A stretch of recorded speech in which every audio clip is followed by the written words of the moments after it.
بسم اللہ الرحمن الرحیم۔ السلام علیکم ورحمۃ اللہ وبرکاتہ۔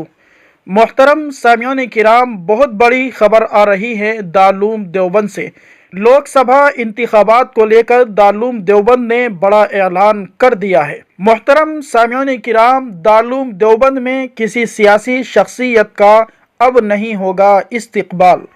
دنیا بھر میں اسلامی تعلیم کے لیے مشہور ازہر ہند دارالعلوم دیوبند نے لوک سبھا انتخابات کو لے کر بڑا اعلان کر دیا ہے۔ دارالعلوم نے اعلان کرتے ہوئے کہا کہ دارالعلوم کسی سیاسی جماعت کا لیڈر کا استقبال نہیں کرے گا اور نہ ہی کسی رہنما سے ملاقات کی جائے گی۔ لوک سبھا انتخابات کی تاریخ ابھی طے نہیں ہوئی ہے، لیکن سیاست گرم ہو چکی ہے۔ تمام پارٹیاں مختلف زمروں کے ووٹرز کو راغب کرنے کے لیے ہر ممکن حربے اپنا رہی ہے۔ اسلامی تعلیم کے لیے مشہور دیوبند کے دارالعلوم سے بھی کروڑوں مسلمان وابستہ ہیں، جو دارالعلوم کے جاری کردہ ہر فیصلے کا تہ دل سے احترام کرتے ہیں۔ اس لیے اکثر انتخابی وقت میں لیڈران دارالعلوم کے چکر لگانے لگتے ہیں۔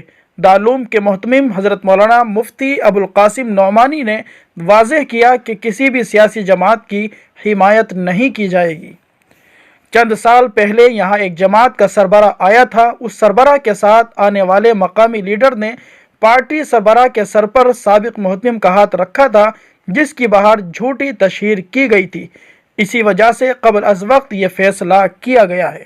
دعا کیجیے اللہ تبارک و تعالی دارالعلوم دیوبند کی، دارالعلوم سے وابستہ لوگوں کی حفاظت فرمائے۔